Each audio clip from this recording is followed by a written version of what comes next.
Heyo, you're listening to Edge Coach Quip, featuring our very own Edge coaches and community, dropping knowledge nuggets to fuel your day. Welcome to this episode of Coach Quip. I'm Coach Robyn. I'm Coach Chris. And today we are talking about EZAF. EZAF. So what does EZAF mean? EZAF basically is a nice, easy effort pace. AF, I cannot remember if we can cuss or not as much on this. Can. Okay, it's as fuck. Easy as fuck pace. What is it? Why do you do it? How do you do it? That's what we're covering. That is what we're covering. And so today, a couple of reasons why we think EZAF pace is super important.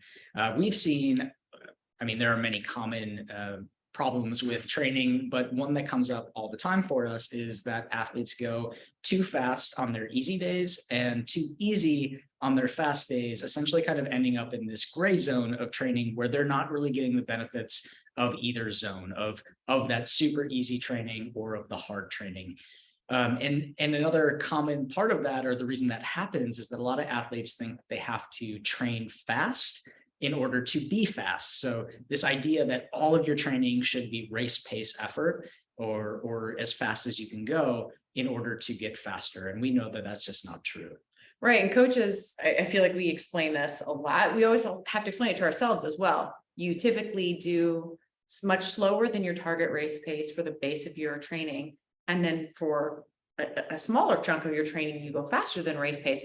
As you approach race day, you just have to have confidence that it will end up and add up to you being able to execute in the middle. But today we're talking about the slow end of the spectrum. Yeah, and you just said the word base, and I love that. So this is base training, right? This is the foundation. And if you think about a foundation, right, you have to have a solid foundation before you can build the house or whatever goes on top of it. That part about speed training that I consider that sharpening the edges. Yeah. We want to make sure we have this huge foundation, this huge aerobic base, and that your muscles are prepared to take on the work. And then when you have that base, then you can start to kind of narrow in on that speed and getting faster. So zone 2 training is what I I almost said grew up calling it. Yeah. I learned through sport zone 2 training. Same, actually. I think that's the first one I learned too. Yeah, but there are many different names. So what are the other names that people might have heard EZAF pace? Chat pace, conversation pace, sexy pace, endurance pace, easy. Sometimes you just see easy written. Yep. Yeah, I think I call it a lot of those things. I call it chat pace sometimes. I call it endurance pace for some of my athletes when I'm writing things. Also regular, like a regular run. This is what I would consider like a regular run, that if you're thinking about what 80% of your training is going to be, it's going to be, or should be, in EZAF. And that area, that zone 2 area, is really, this cannot be stated enough. That is where you should be doing the majority of your training. It is the base, it's the foundation, it is the most important part. It is also probably the most boring. Yeah. So just buckle in. Yeah, I think that's why people don't want to do it. So when I was in grad school, I joined my collegiate cycling team, and I was really struck. This was sort of the beginning of my competitive racing career. And I was really surprised to see that the fastest guy on the team would often get dropped on our long rides. And the other athletes told me like, so-and-so is going to probably hang back because he's going to go his zone 2 easy pace. The rest of us are just going to ride. And, looking back on it, he was the fastest for a reason. He spent a lot of time doing slower miles than anybody else wanted to do because, we were a bunch of college guys who were trying to prove themselves, right? And so I think that was a little bit of ego was a part of that, but consistently we see that elites and pros are spending a lot of time in this zone, and there's a reason for that. Yeah, the benefits of easy pace are, they're honestly endless. So the boring work is what gets the worm.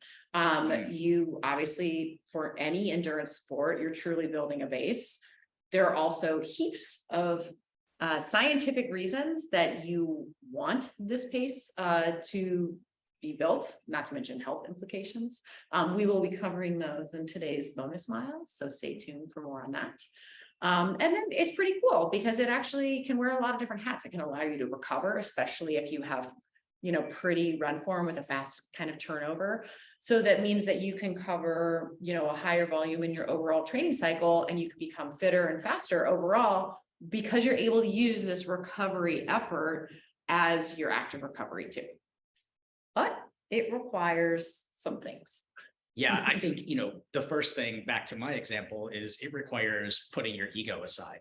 And for athletes who aren't confident in their training or don't maybe know the bigger picture of training, it can be hard because, like I know I can be a fast guy and I want to show that, but if I'm going slower, sometimes how is that showing it? Yeah. And I think a lot of people actually, when Strava became really popular, this became a problem, because if my workout is showing up on some social platform and people are going to look at that and make assumptions about who I am as an athlete, it requires putting aside your ego and being really dedicated to training in that specific zone, because the benefits that are going to come from it. Also requires a lot of patience on that front. A lot of patience. And you have to truly kind of trust the process, because like Coach Chris said, you're hoping that easy is going to translate into something that you presumably haven't done yet, or maybe haven't done in a long time. And science says it will, but you have to be, patient over many, many weeks and many, many miles to get there. Yeah, and we know if the elites are doing this sort of training and they are running the times that they're doing, many elites are spending 60 to 80% of their overall volume is happening in zone 2, whether it's cycling, running, triathlon. There is a huge backing of science that says that this is the way that we should be training to get speed. We also are going to propose a new name for this pace. This is coming out of a different podcast that I chatted with recently, which I'll let you know in the bonus file. So you definitely want to stay tuned for that. Yeah, so we're going to talk about the new name that we are proposing, as well as some of that science that we mentioned, and a couple of ways to find your zone 2 coming up in bonus miles. But our coach Quip here is that zone 2 training, or that sexy pace, chat pace, endurance pace, should comprise the bulk of your training. Too many athletes are in that gray zone, going too hard on their easy days and too easy on their hard days. And there's a reason that we split those, and there's a science behind it that we're going to talk about. So stick around if you want more information about EZAF, and if not, you're done. See you soon.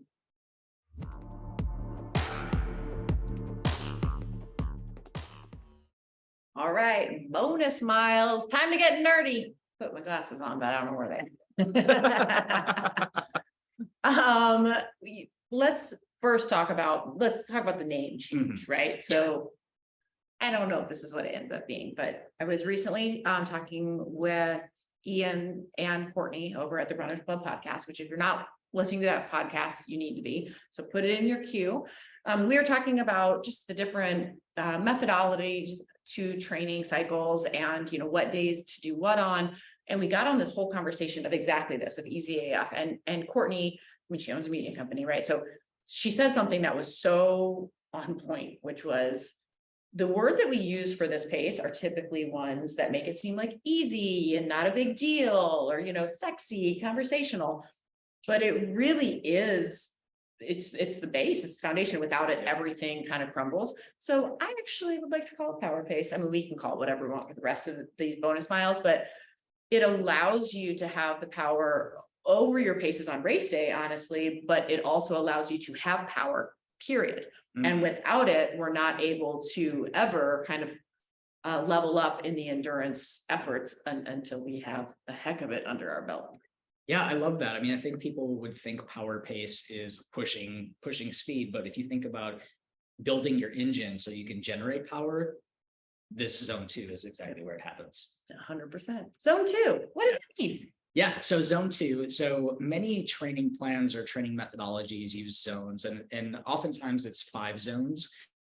Think about probably the best way that I saw this described was I used to do the Sufferfest workouts. And Sufferfest is cycling workouts when they just started, when you had to buy the actual video. We bought it when we opened. Yeah, and they The were package. incredible workouts, but they had this sort of joking way of saying what the paces were, what the zones were. And zone 1 would be ordering a pizza on your couch, right? Zone 1 is like soft pedaling is, if you're on a bike, just it's just like jogging maybe, or like for some people it would even be a run walk because of the effort level. Zone 2 is going to be your sort of moderate intensity. It's the pace that you could hold for a very long time. And that's sort of how I think about it. It's a conversational pace. And zone 3 is that gray zone where you're not quite getting the benefits. Usually garbage miles. Yes, junk miles. Garbage training. Exactly. Yeah, trash miles. And then zone 4 and 5 are going to be your intensity paces. So those are paces that you can't hold for very long. It kind of depends on what training methodology you're looking at, but that consistently zone 2 is going to be your chat pace, endurance pace, something that you can hold for a long time, where you could comfortably put in a bulk of your miles, but you are putting out effort, right? So it's not doing nothing, but it's just doing it in a way that you can sustain a heart rate or your training over time. Some of these are based on heart rate. Some of them are based on watts, could be based on perceived exertion as well. So there are multiple ways that you could figure out your zone 2. It really depends on how a coach is coaching you, or, if you Google and search for ways to find your zone 2 pace, there are multiple workouts or equations that you could punch in your heart rate number and things like that too. All right. So some of the science is pretty cool, right? So if we go and use this power pace and truly go EZAF, we actually increase the red blood cell and hemoglobin count, right? Which is kind of like doping, but legal, right? So all of these really slow efforts increase both of those counts, and hemoglobin carries oxygen. So in other words, if you have more of that going on, you will be able to use your oxygen more effectively, which is going to mean you can go faster with the same type of heart rate, or you can go longer with a lower heart rate, thereby becoming more efficient. It promotes capillary growth. So this is pretty cool. All these little, ways that your blood is distributed, think of it like a big highway. That's what carries blood to the muscles. EZAF pace increases how your capillaries grow, thereby delivering more blood and oxygen to your muscles. Again, because you have a better highway, you're going to have more nourishment for your muscles at all paces. It's not like it just benefits the slow one. Mitochondrial growth intensity. Oh, let's talk about mitochondria for a second. We just talked about this in one of our recent coach newsletters because I was out on a run, and the runner actually was doing a really good job at really easy pace. And I'm going to digress for a hot second. Mitochondria in the muscles, we have to have it in our body in order to do these aerobic. It's everything that we do aerobic is based on how do we get blood and oxygen to the muscles, and mitochondria are a huge piece of that. They respond to the demand of what your body is doing. So for longer durations of any exercise, they sense the demand, and then mitochondrial density in the muscles will increase. If we have a greater mitochondrial density, guess what? You could train for longer and compete faster. So a little aside on this, when we first started our training cycle, did I talk about this one last time? No. Well, I feel like I'm repeating myself, but that's, I don't think so. When we first started our like very first Edge Run Club training cycle, I don't actually think that we were strict enough on what EZAF actually was. And I would say the science at the time really kind of said marathon plus like maybe 15 to 30 seconds, right? And it was a very hot summer, and we had a bunch of very eager beaver runners. And when they would have an easy section of their long run, or even recovery intervals in between, or I would see them going on recovery runs together, they were typically closer to marathon pace, i.e. way too fast.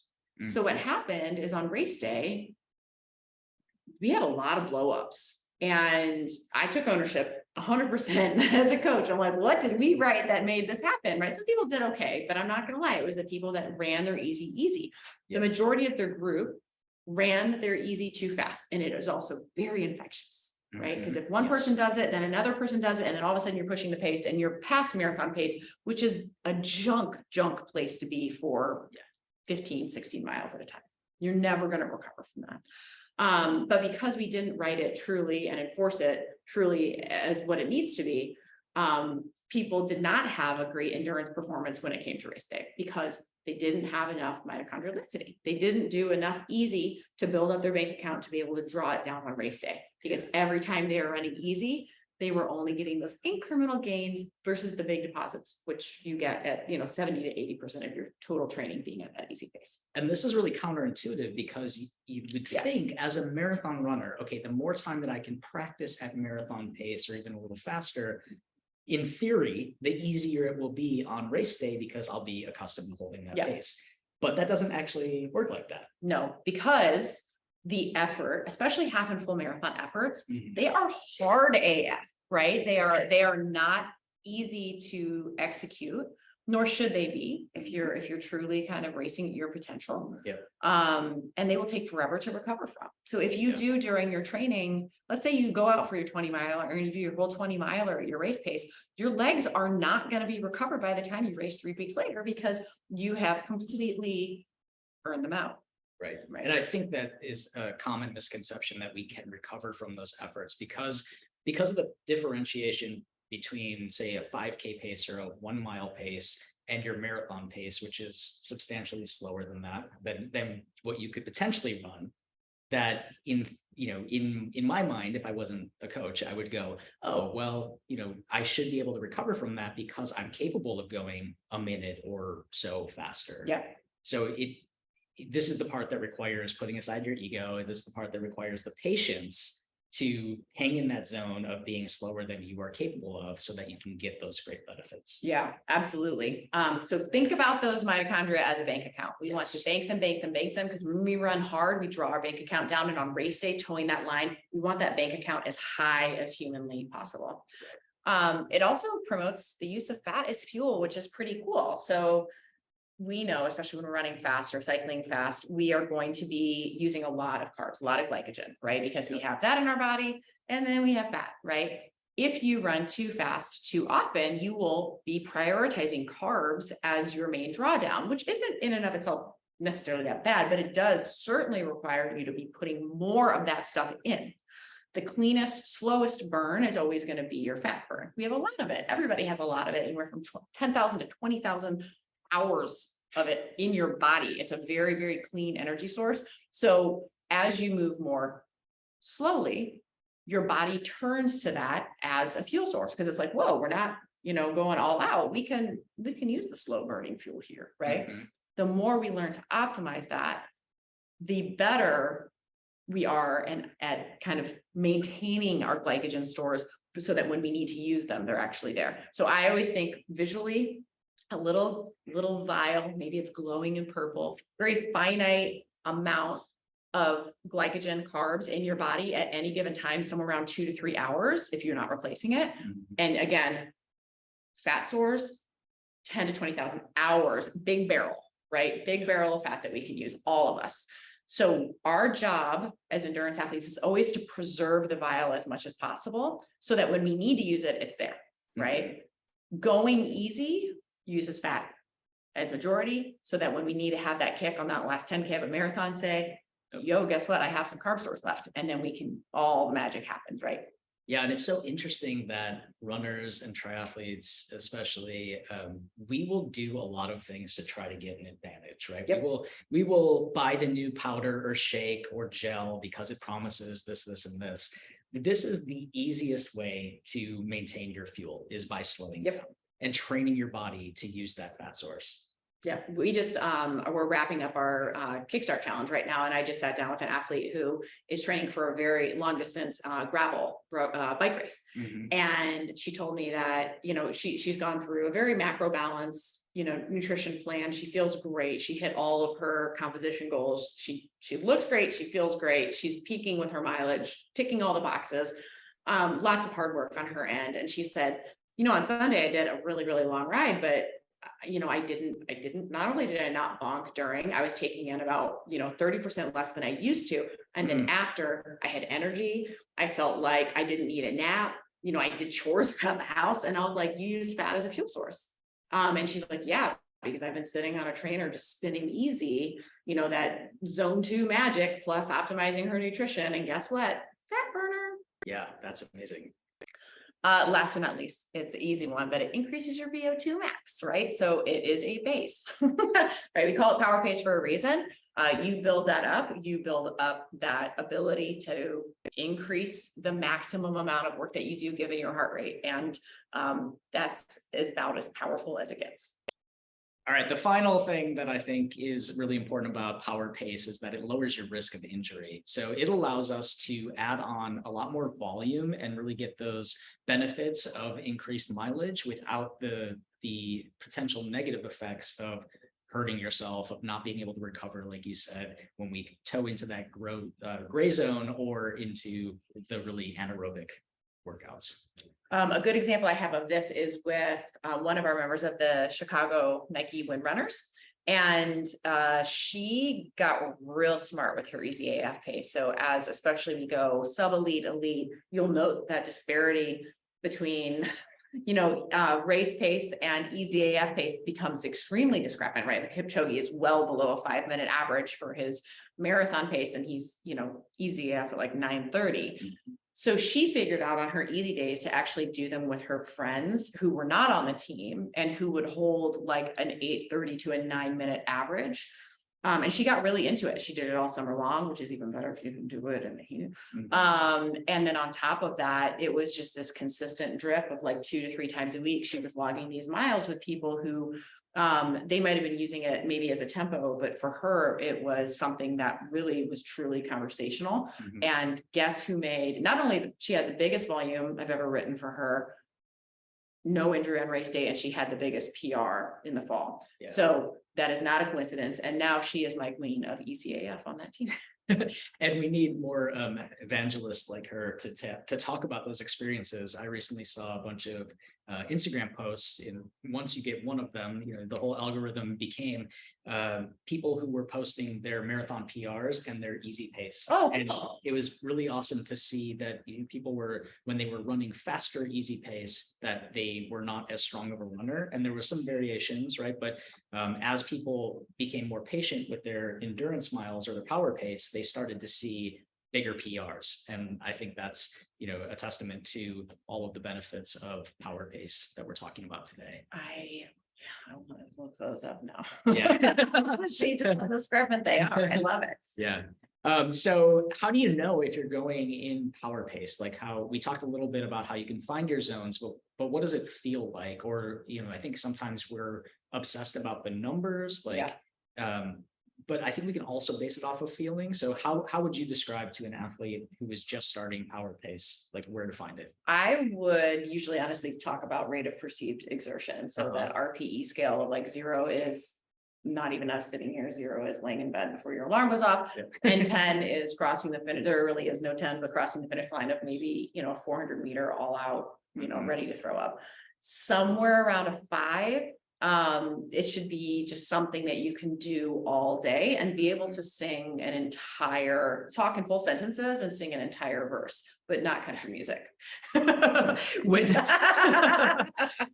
When I was a coach and just learning about zone 2, like starting off coaching and trying to explain it to athletes, I had another coach who would say the Mary Had a Little Lamb test. And so you need to be able to, like, here's me singing Mary Had a Little Lamb on. So Mary had a little lamb, face as white as snow, right? Like, that's probably kind of as much as I know, but you should be able to say those 2 lines without having to take a breath. Now, when you get into zone 3, it's going to be a little bit more broken up. So Mary had a little lamb, you know, like you have to take a break in the sentences. And as you get to zone 4 or 5, you know, you're starting to go every other word. You are taking an inhale. Mary had a little lamb, fleece, you know, like you're like getting, and that was the great way where everybody knew that nursery rhyme and everybody has to breathe. So you can kind of gauge how you are talking to your friends or people that you're training with.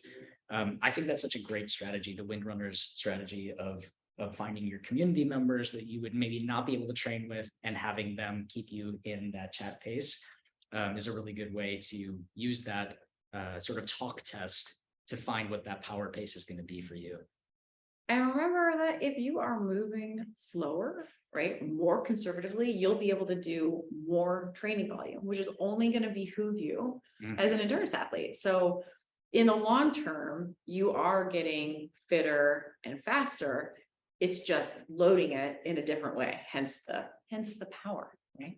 Yeah, I had an athlete meeting today, a new runner who is a fast guy, and he was running every single training run like a 5K. And he would go out, he would run his 5K at 5K pace.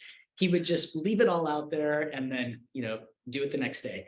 And one of the very first things that we did in working together was establish his zones and really make him run a lot slower. And this week he hit a mile PR by 15 seconds from his last attempt last month. And when he was telling me about it, it was so much of the patience element of, he didn't know he had to be patient, and he didn't know he had to put in those miles, like you said, make those deposits in the bank so he could draw from that on race day. And he was just the perfect example of the benefit of going slow, because we know he's a fast guy, but more time that he spent slower, the faster he's getting.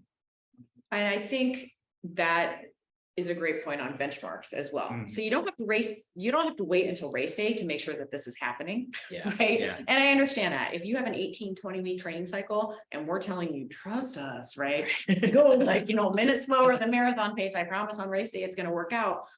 There are these wonderful things called pace calculators. You can go out and do a 1 mile test and do a 5K test, and then plug them in and see what that extrapolates to, and see if you're on target or not. You don't need to go out and race a marathon to know if your marathon pace is on pace. You can go out and run a 5K or run a 10K in the middle of the season in the first third, or maybe even once a month as you're in your training cycle, to get those, not only racing acumen, but also to get those benchmarks so that you can really take it to heart, like, oh, this is working. And the more experiences that you listen to, the more pro biographies that you read, the more training logs that you look at, the more people you talk to in your community who have had these experiences, the more you'll see that there's a real secret sauce behind power pace that, it's not sexy. It's not necessarily the sexiest thing to have on your Strava or your Instagram, but it is a huge, huge payoff when the time is when it has to be the time. Yeah, when race day comes, Yes. You're like, here we go, did all those easy miles. Yes. Okay, so the big thing here is EZAF. You should be doing more of it. You should be doing it slower, and Bring your friends. Yeah, bring your friends. Be patient and put your ego aside. All right, tag us in your EZAF power pace posts. We want to see just how slow you can go. All right. Until next time, this was Coach Quip. I'm Coach Chris. I'm Coach Robyn. See you next time. Thanks for listening to Coach Quip. Original music performed by Mend. Follow us online on Instagram, Facebook, and Twitter at Edge Athlete Lounge. Our podcast lives in the blog section of our website. Don't forget to subscribe, rate, and review this podcast, and you can check out the show notes for additional ways to contact us. Ready, set, onward we go.